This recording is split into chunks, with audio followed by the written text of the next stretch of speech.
We can't take it anymore, seeing those scenes. Going to Hillel on Friday night, all my family members kept texting me not to go. There's a huge housing crisis in Austin. Do you have a plan in place to Tonight on Tower Talks. The Texas Supreme Court begins hearing arguments against Senate Bill 14, which would prevent doctors from giving gender-affirming care to children. Changes to the FAFSA form have been implemented, but a glitch is causing immigrant families to be unable to fill out the application. And finally, SB 17 outlawed diversity, equity, and inclusion offices on college campuses as of January 1st. We'll sit down with student leaders and a member of the American Association of University Professors to talk about its effects. All of this coming up on Tower Talks.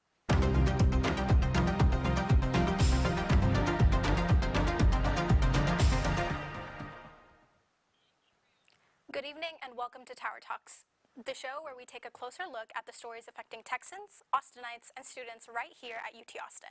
I'm Raiyan, Shaik, and tonight we have an incredible incredible panel lined up for you with members from across the campus community to talk about Senate Bill 17 and the effects of the DEI ban on UT Austin. But before we get into that, let's take a look at the world of Texas legislation today. Tuesday, the Texas Supreme Court began hearing oral arguments concerning Senate Bill 14.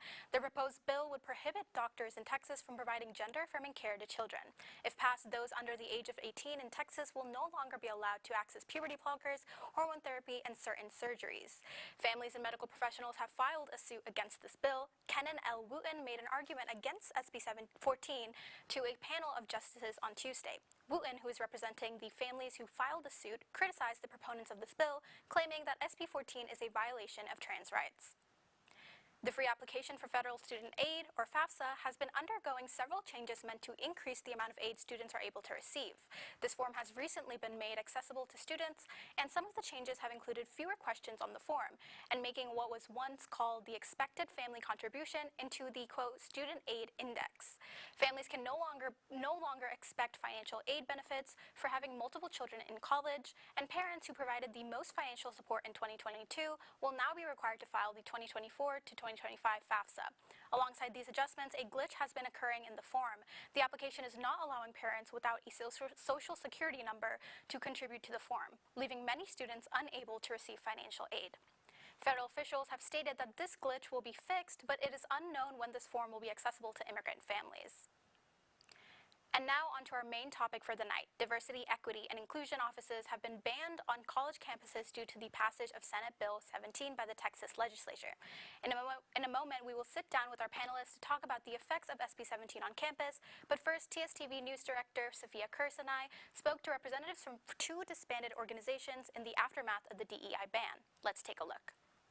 Last spring, SB 17 was passed in the Texas Senate, which amends Texas Education Code 51.5325 on January 1st, 2024. Under this bill, public institutions of higher education, which includes UT Austin, cannot engage in diversity, equity, and inclusion initiatives. Student organizations on campus, as well as university divisions, spaces, and administrative processes, have had to change their policies, departments, or be shut down altogether. This was the case for Monarch, a program that provided resources to undocumented students or students who come from a mixed status family. It was assured that Monarch would be safe.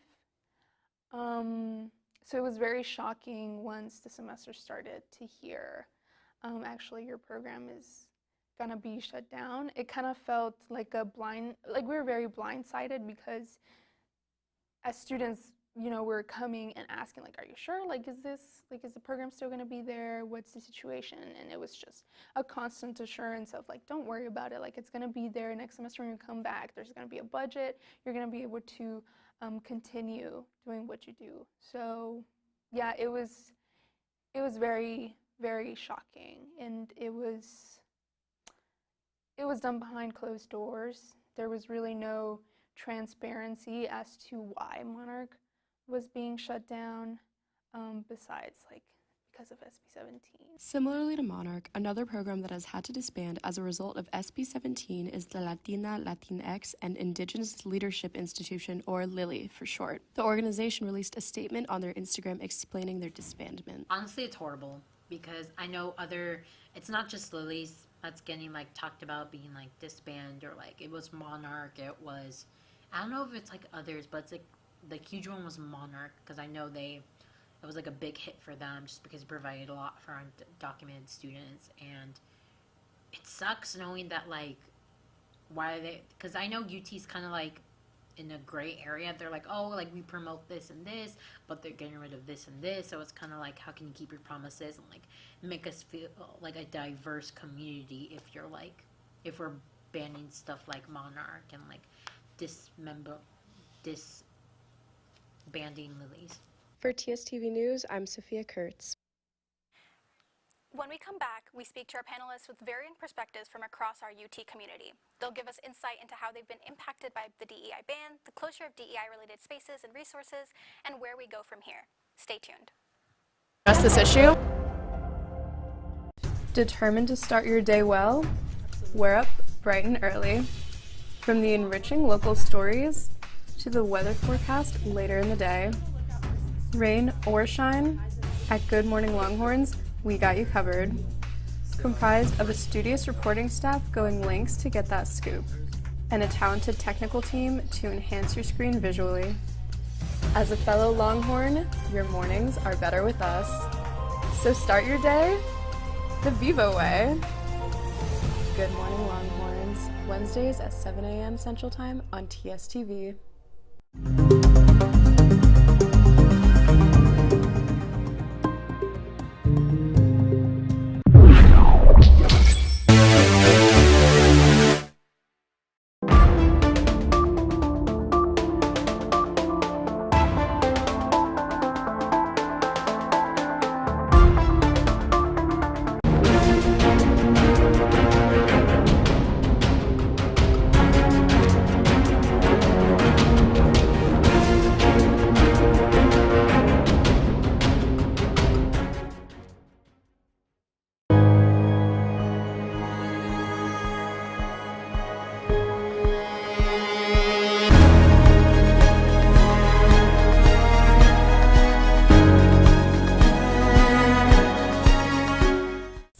Of the 48 club sports offered by the university now require students to submit proof of sex assigned at birth. I know deep down they would probably want to stay with the university. No way in hell anybody's going to tell my daughters what to do with their bodies. This state is one of the worst in child education. We can't take it anymore seeing those scenes. Going to Hillel on Friday night, all my family members kept texting me not to go. There's a huge housing crisis in Austin. Do you have a plan in place to address this issue? Determined to start your day well? We're up bright and early. From the enriching local stories to the weather forecast later in the day. 5 incredible panelists here to talk with us today. Starting on the far left, we have sophomore dance major Daniela Mendes, a representative from the Women's Resource Agency under the UT student government. Right next to her, we have freshman government major Genesis Britz, who's also a representative from the Women's Resource Center under the UT student government. Next, we have Professor Pauline Strong, an anthropology professor at UT Austin, chair of the Difficult Dialogues Faculty Advisory Committee, and the president of the UT chapter of the American Association of American University Professors. Then we have sophomore government and youth and community studies major Nikolas, the civic engagement policy director for UT student government, and last but not least on the far left we have sophomore government and economics major Isabella Feistauer, who is a College of Liberal Arts representative and chair of Governmental Affairs Committee for UT student government, as well as a former co-chair of the DEI caucus. Now that we're done with our introductions, we're going to have a discussion about how the new DEI ban has and will affect UT and its community. So let's start with a question for everyone. What does DEI, diversity, equity, and inclusion mean to you, and why is or isn't it important? Daniela, let's start with you and then move down the panel. Diversity, equity, inclusion for me not only means just addressing the different races, genders, sexualities, ethnicities that are a part of our beautiful and diverse campus, but it's also allowing them to coexist in a safe space and providing platforms for those who have been systemically oppressed. Yeah, what Danielle said, definitely being able to come to university where you see so many people of so many different cultures, but also people that look like yourself, is very important. I believe that not only is the academic portion of the experience that you receive in undergrad important, but also the community in which you are able to build in said undergrad. A lot of us are coming from different countries, different parts of the state, and different parts of this country, and to be able to find home where your education is at is truly one of the primary things that matters when we are getting our education here at UT. To me, as a professor, diversity, equity, and inclusion programs are ways that the university has supported students from a variety of backgrounds in order to succeed at the university. I've really valued what DEI programs were able to offer to students to enhance their education. I think Texas is a very vast state with a very vast range of people. I think we all come to UT from varying backgrounds, and to be able to find a group on campus that allows you to see a little bit of home in it provides like a safer transition to students when they assimilate to UT. But I also think that DEI allows us to learn about each other, and I feel like learning about each other allows us to be a better progressive society. I would agree.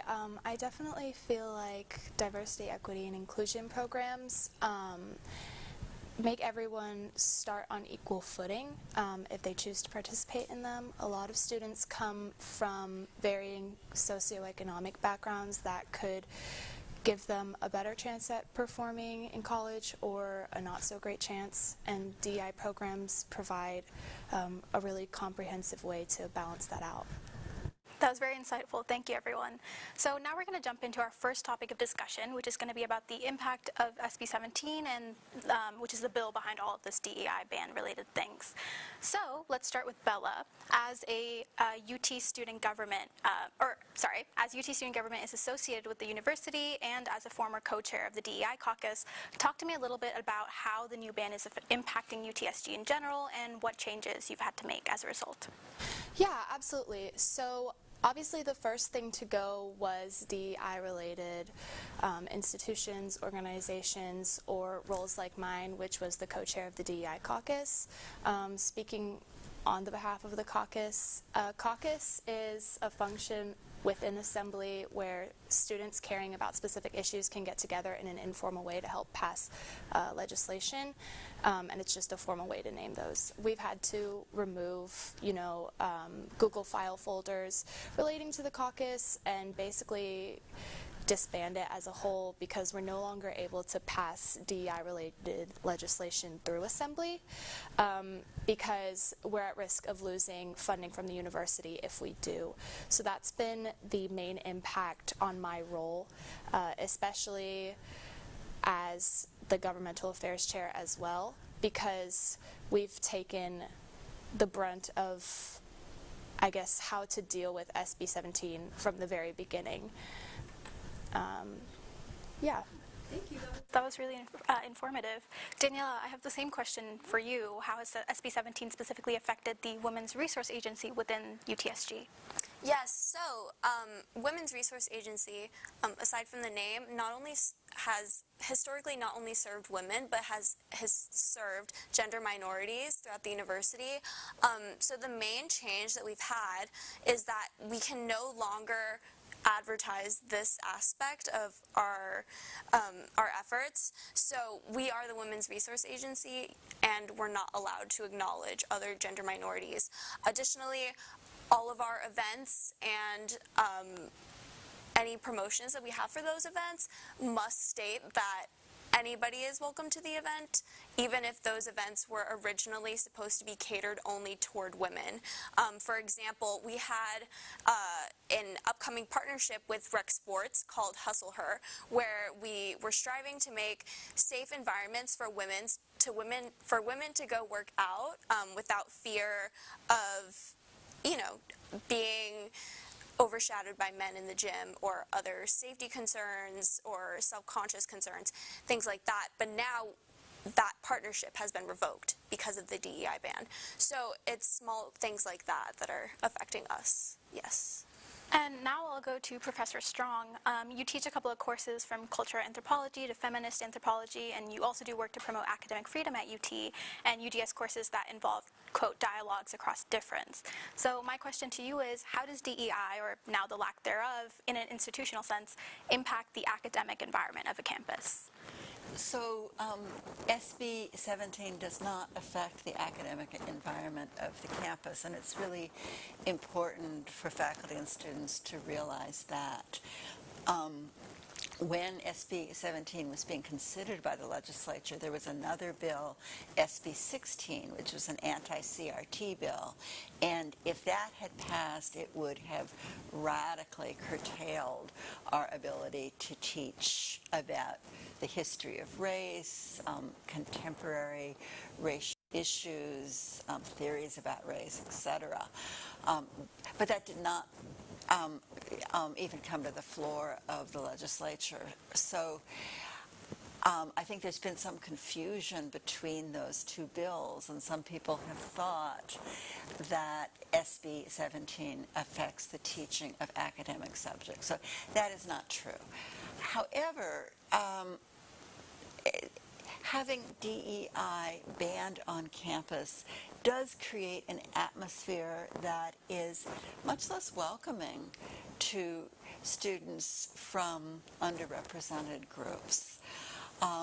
So I think faculty really need to work to make sure that students realize that we are still welcoming all points of view in classes, that SB 17 doesn't chill speech. We still have free expression in the university. We still have academic freedom in the university.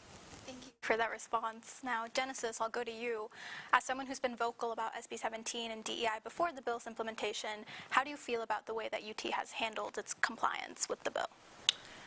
I mean, we are a state-funded university, so UT is complying as they legally are abided to. So regardless of the personal opinions of anybody on our board, they must comply with the way that the Senate Bill 17 has been implemented. Now, in regards to my past work within being advocate for DEI, primarily, like I said at the beginning, DEI is extremely important to have a well-rounded education here at the university. And I believe that I speak for all students who come from minority groups, that having DEI taken away from us is almost like having a portion of our education taken away, a portion of our experience, even our graduating experience. When I applied to UT, I was looking forward to having the first generation Hispanic graduation, and I won't be experiencing that anymore. And as someone who is the first in her family to graduate from a distinguished institution like this one, it's heartbreaking that that is an experience that was robbed from me. And Professor Strong, I'll go back to you with the same question. How do you think that UT has handled its compliance with the bill? One thing I know is that the UT system did not give instructions to the University of Texas at Austin about the rules for compliance until very late. So the university had to scramble in order to decide how to comply over the fall and even over the winter break. I think that has led to a lot of confusion and to poor communication.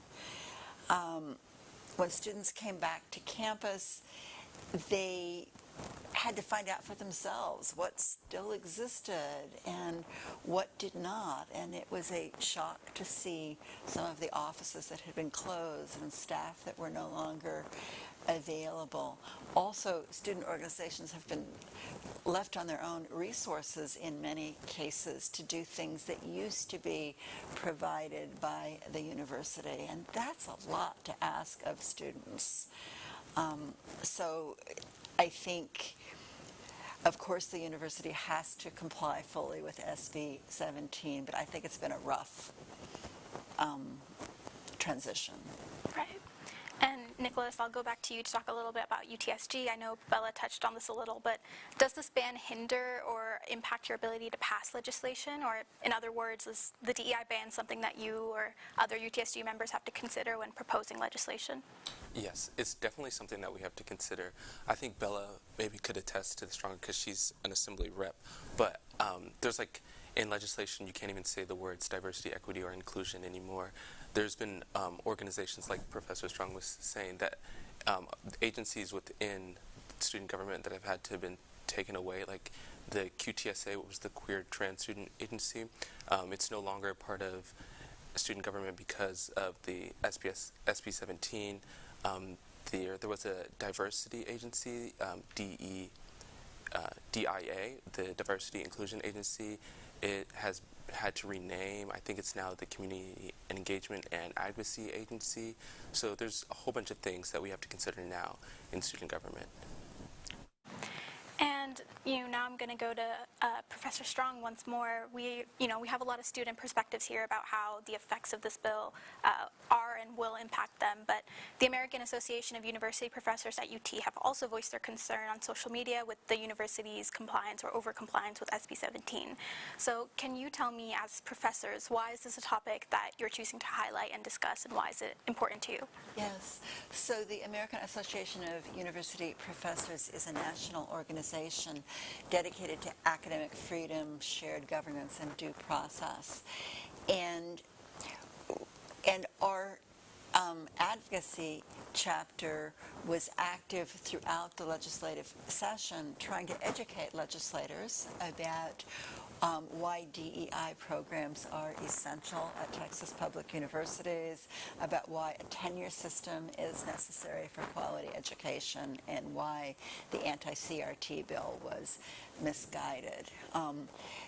So we were very involved during those months of advocacy, and then after SB 17 passed, we have been working with other chapters across the state to try to make sure that universities do not over-comply with SB 17 or comply in advance before being asked to do certain kinds of things. We're concerned about this because it's a very vague bill, and there are stiff penalties for violating it. And so that leads to a conservative kind of approach. So for instance, the words diversity, equity, and inclusion, the bill does not say you cannot use those words. That would be totally against freedom of speech, against intellectual freedom.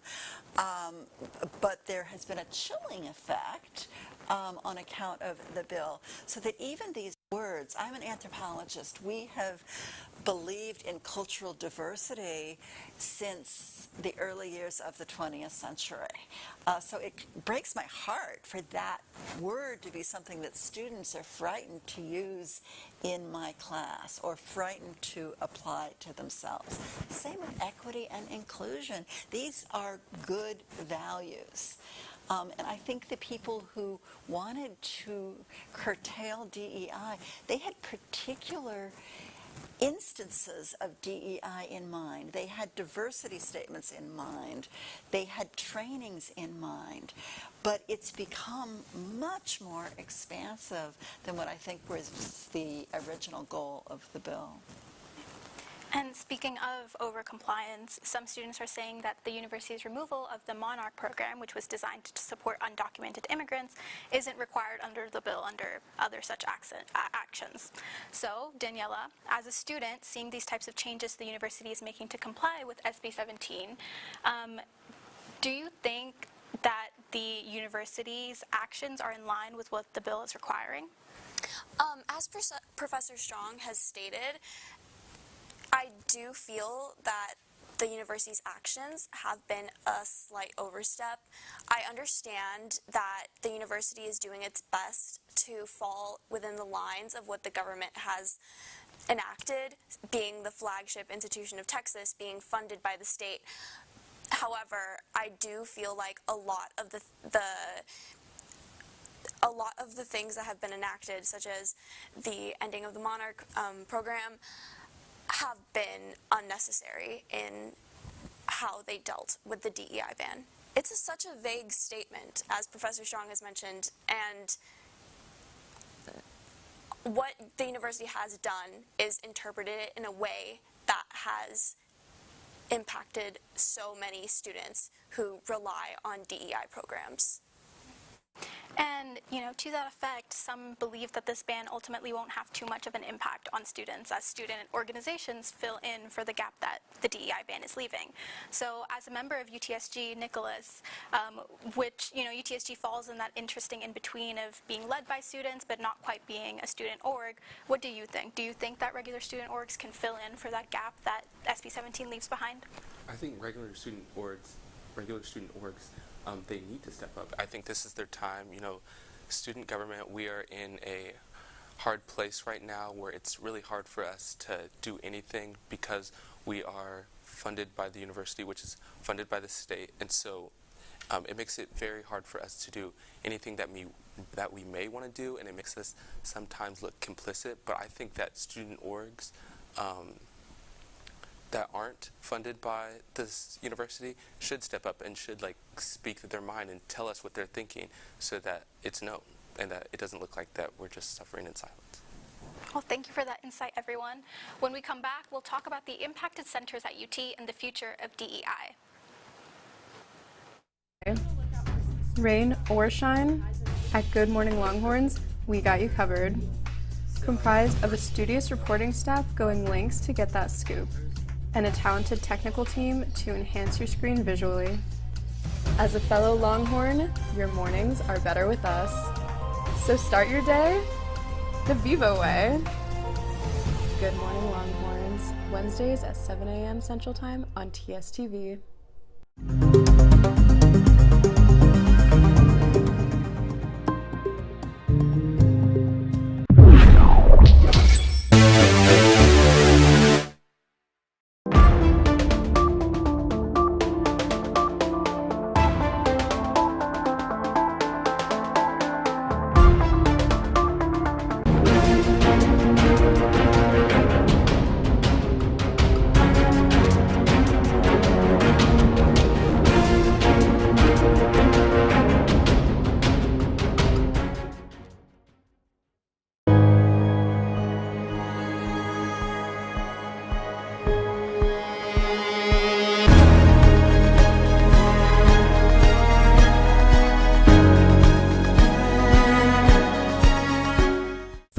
Of the 48 club sports offered by the university now require students to submit proof of sex assigned at birth. I know deep down they would probably want to stay with the university. No way in hell anybody's going to tell my daughters what to do with their bodies. This state is one of the worst in child education. We can't take it anymore, CM.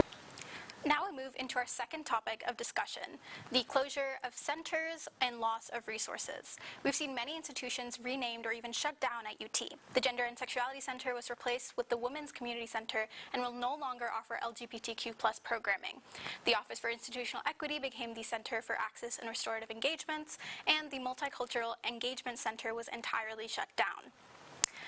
So, Genesis, from a student's perspective, why does it matter that these centers are changing their names or shutting down entirely? Again, I think we all on this panel have alluded to the negative impacts of this. There is power in the name of an organization, of the name of an institution. It shows inclusivity, which we are no longer allowed to show due to this bill. The changing of these names, no longer using the word multicultural, almost excludes a group of people without explicitly saying who is excluded, but everybody knows who it is. And so for people who are people of color and minorities, we know when we're being excluded, and the name changing is just that. Again, these are regulations that the university almost has their hands tied when taking, because the Senate Bill 17 is implemented by the state, and we are a state-funded university. Again, personally for me, no longer having these resources negatively impacts me in the sense that where do I belong? As a Hispanic woman who's first generation, whose mother immigrated here to give her a better education, I am being deprived of a well-rounded one. heard a student's perspective. Professor Strong, can you give us insight into faculty? Are the centers and the resources that they offer at UT something that professors also use or benefit from? Faculty benefit from the student order, the student-centered organizations, because they help us provide education, right? So having a welcoming environment on campus, having an environment with resources for students from diverse backgrounds, of diverse sexualities, helps us be better teachers, helps them be better students.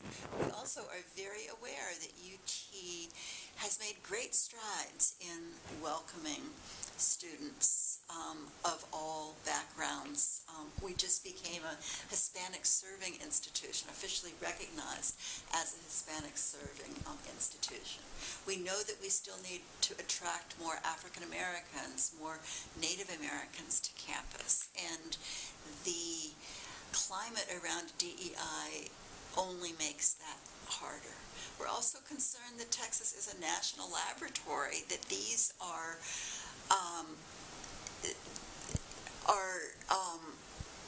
programs that are being shut down across the country. And this is not the way that we want to lead higher education. You know, we've previously touched a little bit about student groups and how they need to fill in. Many groups previously associated with the university, like the Queer and Trans Student Alliance, which Nikolas touched on, and Lily's, were forced to dissolve and have reformed as student groups, losing their funding in the process. So my question to the entire panel, and anyone can jump in here, is can these groups have the same impact as before without that university tie and funding? And anyone can jump in as they want. I would say there's definitely pros and cons. You know, one of the things that draw people to student government or student activism organizations like those that were held in the MEC is the ability to kind of work closely with the administration or gain access to them more easily. And so that would be a pro to being a part of a student governing organization or something of that nature. However, now with SB 17, a lot of those students who were originally drawn to organizations like that might feel like, I know a lot of us feel, kind of, you know, like their hands are tied behind their backs, like they can't really advocate for the things that they once could. And I see that being the true strength in an independent student organization that doesn't receive funding, is that there's really not a limit to what you can do as long as you know, are well organized and passionate about that. Obviously, funding for the projects that they want to work on and things like that will be a severe challenge that I foresee, but unfortunately I fear that the only way to really push back on these DEI bans within the university is to fill in those gaps as much as possible through student activism. And any other insight on that from the panel? Yeah, just to add on to that, I definitely believe that those independent organizations who aren't tied to state, right, practically state funding, it's definitely now more than ever their time to really show how passionate they are about the issue that they are representing or the group of people they are representing within their independent organization. Cutting funding, not being able to become part of the university because of what you might represent as an independent organization truly does matter. Money matters, quite frankly, and it just makes it a little bit harder, or rather a lot harder, for these independent organizations to really get their resources out there for all people. So definitely going out there and spreading the word, of course, especially to register to vote and show where your voice needs to be heard, is truly the work that independent organizations need to be doing now more than ever. And Now, shifting gears slightly, another impact of the bill is that it's forcing agencies and centers to change their mission statements or resource offerings to be all-inclusive, which the panel has touched on briefly. For example, the newly named Women's Community Center is now designated for all genders rather than primarily women and marginalized gender and sexuality groups. Another example is that the Heman Sweat Center for Black males, which used to be open to everyone but was focused on addressing obstacles Black male college students face, it will now be addressing obstacles that all male college students face, It will now be restructured, and some might argue that these changes are actually more inclusive since they definitionally include everyone. So, Daniela, my question to you is, what might those impacts be of expanding these identity-related spaces to be open to everyone? Is it more inclusive or is it not more inclusive?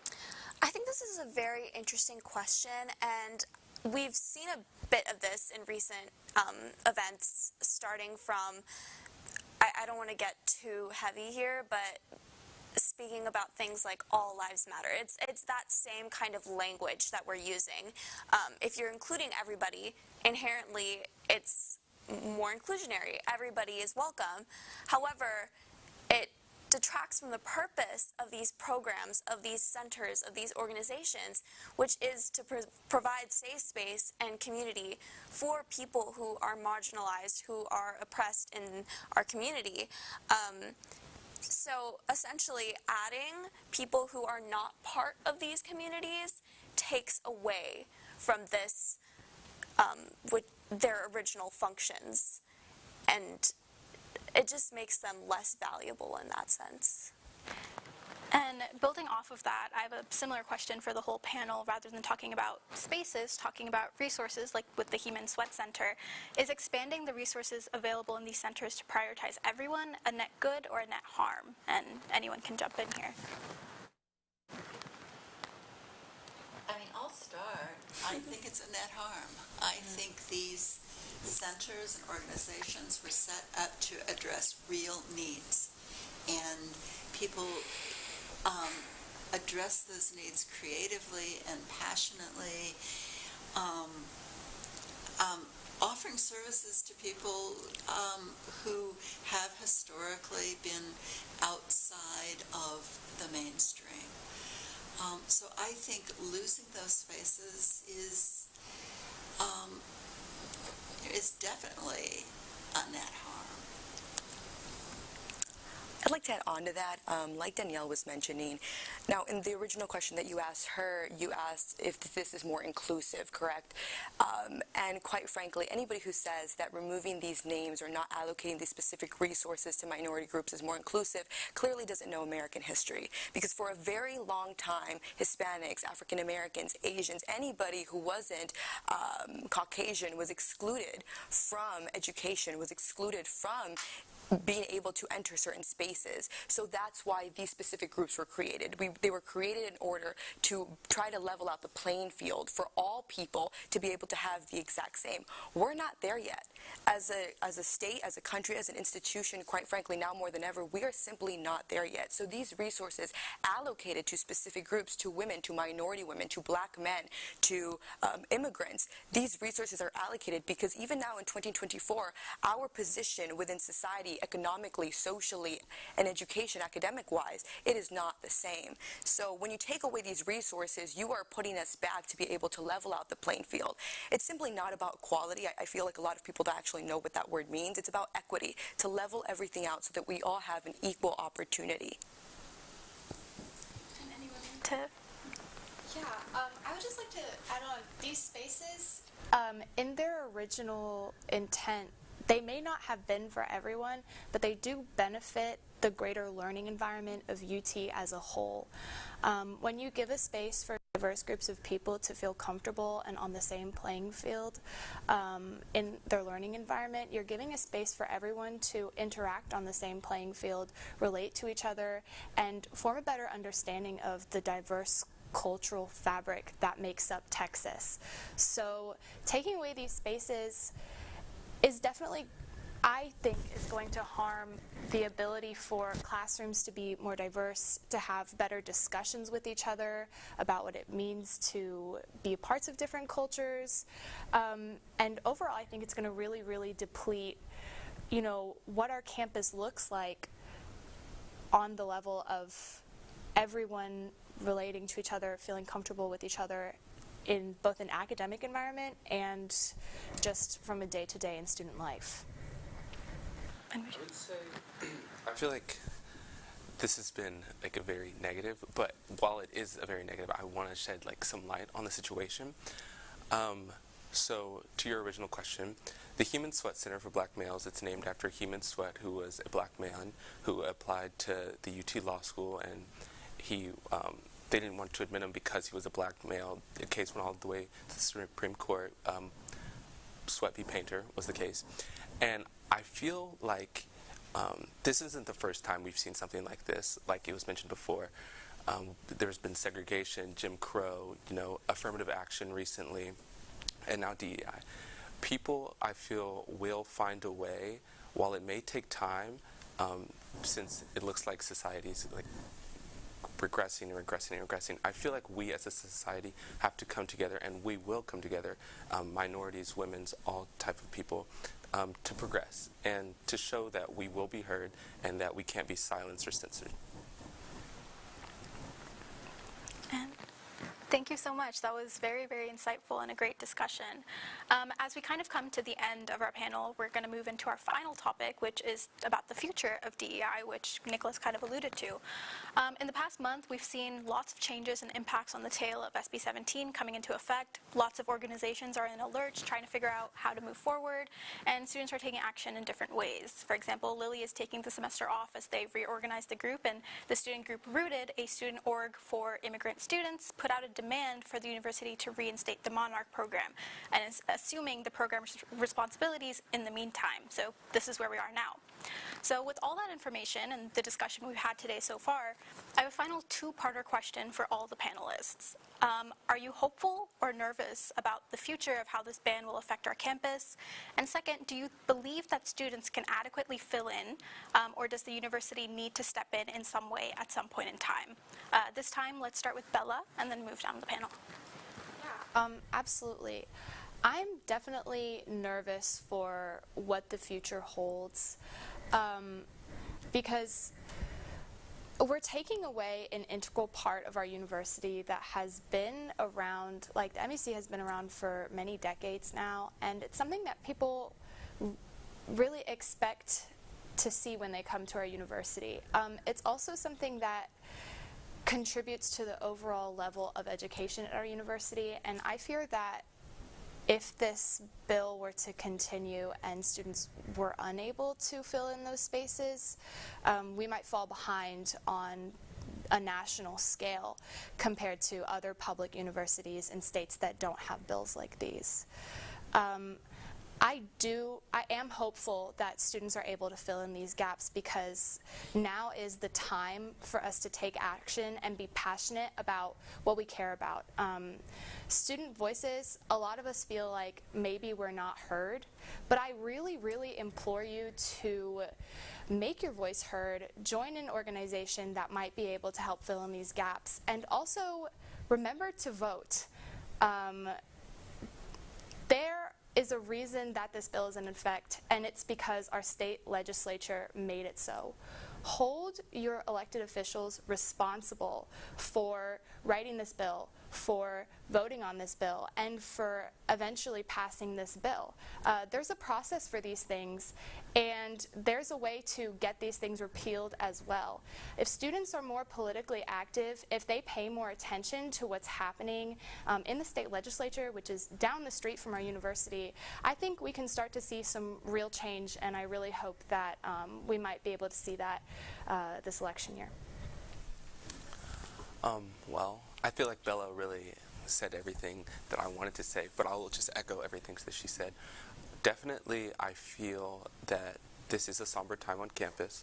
I feel like a lot of students who would normally be out, you know, you would see them out parading, having fun. They're not really doing that because students are sad. They're hurting because they feel like their identities are being taken away from them by the state that which they live in. I feel like also that we can come together and that there is some light at the end of this very, very dark tunnel But definitely, like Bella said, remember to vote. You can make a difference if you really want to. Professor Strong? I agree with both of what you said, but as I listen to the students at this table, it's just an example of the incredible students we have at UT, and I know that UT students will rise to the occasion and find creative ways of moving forward in a post-SB 17 world. I'm very hopeful about that. I am sad that it has to be this way and that students won't have the kind of support that they've come to rely on from the university. But I think DEI was a particular technology at a particular moment of time, and I think we can recreate new ways of creating belonging and inclusion and support for students. And I think it's going to require coalitions among students and faculty and staff coming together and thinking creatively. Yeah, that was perfectly said. Despite all of this, I'm still hopeful. I believe that we are all part of a very vibrant and ferocious generation that truly fights for what they believe in.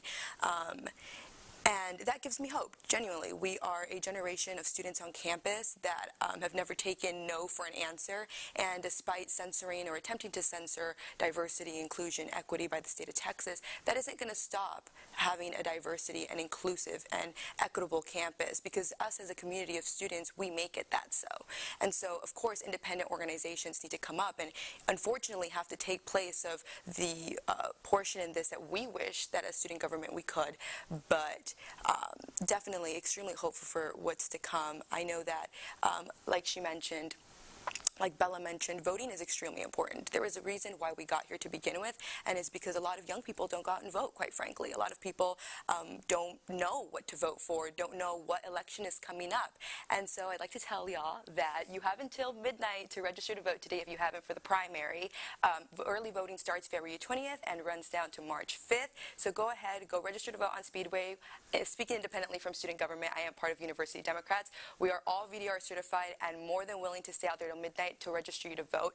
It's extremely important that you go out there and you make your voice heard and you hold your Congress members, your senators accountable, your council members. They are the ones making decisions in the positions where you can't because you aren't in those chairs. So look at the way that they vote, check what they are voting for and what they are supporting and what their character and values are so that you can make reasonable decisions. If we want something like Senate Bill 17 to be repealed by the state of Texas and not create a foundation for the rest of the country to continue to do something like this, and we definitely need to go out together and we need to go out and vote. And finally, Daniela. That was beautifully said. I think finally I'd like to echo what everyone on this panel has been saying.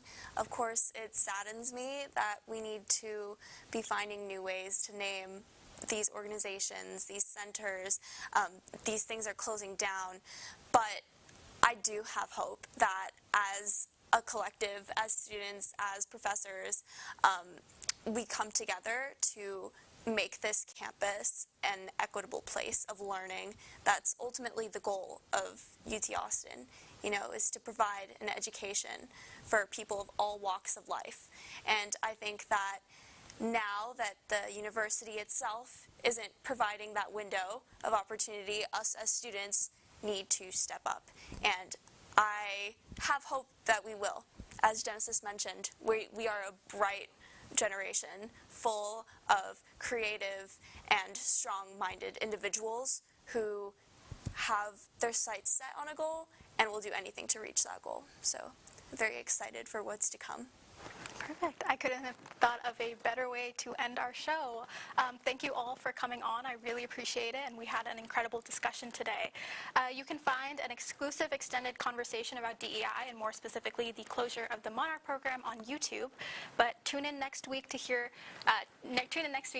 about abortion in Texas. Be sure to follow us on social media at TSTV Tower Talks on X, formerly Twitter, and at Tower Talks TSTV on Instagram. From all of us here in the studio, thank you for joining us this evening, and good night.